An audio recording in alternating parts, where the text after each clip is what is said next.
محرم الحرام کی 10ویں تاریخ کو روزہ رکھنے کی بڑی فضیلت ہے۔ امام مسلم نے حضرت ابو ہریرہ رضی اللہ عنہ سے روایت نقل کی ہے کہ آپ صلی اللہ علیہ وسلم نے ارشاد فرمایا: افضل الصیام بعد شہر رمضان شہر اللہ الذی تدعونہ المحرم وافضل الصلاۃ بعد الفریضۃ قیام اللیل۔ ماہ رمضان کے بعد سب سے افضل روزے اللہ کے اس مہینے کے ہیں جس کو تم محرم کہتے ہو، اور فرض نمازوں کے بعد سب سے افضل نماز تہجد کی نماز ہے۔ اس حدیث پاک میں نبی کریم صلی اللہ علیہ وسلم نے محرم الحرام کو اللہ کا مہینہ کہا ہے، جو اس ماہ کی عظمت، شرف و فضیلت پر دلالت کرتا ہے۔ نیز اس ماہ کے روزوں کو رمضان کے روزوں کے بعد سب سے افضل فرمایا ہے، جیسا کہ فرض نمازوں کے بعد نماز تہجد کو سب سے افضل قرار دیا ہے۔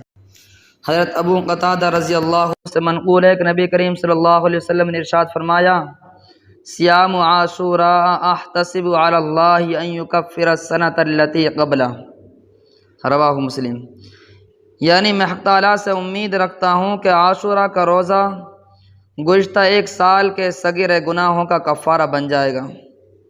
رسول اللہ صلی اللہ علیہ وسلم عاشوراء کے روزوں کا خصوصی اہتمام فرمایا کرتے تھے۔ حضرت ابن عباس رضی اللہ عنہ فرماتے ہیں: ما رأیت النبی یتحری صیام یوم فضلہ علی غیرہ الا ھذا الیوم صیام عاشوراء وھذا الشہر یعنی شہر رمضان۔ میں نے رسول اللہ صلی اللہ علیہ وسلم کو عاشوراء اور رمضان کے روزوں کے علاوہ فضیلت والے کسی دن کے روزے کے اس قدر اہتمام کرتے نہیں دیکھا۔ شروع زمانہ اسلام میں یہ روزے فرض تھا، مگر رمضان کے روزوں کی فرضیت کے بعد یہ منسوخ ہو گیا۔ البتہ اس کے استحباب اور فضیلت ابھی بھی باقی ہے، جس کی دلیل یہ ہے کہ رسول اللہ صلی اللہ علیہ وسلم آخری عمر تک اس کا اہتمام فرماتے رہے۔ حضرت حفصہ رضی اللہ عنہ فرماتی ہیں: 4 چیزیں رسول اللہ صلی اللہ علیہ وسلم کبھی ترک نہیں فرماتے تھے۔ نمبر 1 عاشوراء کے روزے، نمبر 2 عشرہ ذی الحجہ کے روزے، نمبر 3 ہر مہینے کے 3 دن یعنی ایام بیز کے روزے، نمبر 4 فجر سے پہلے کی 2 سنتیں۔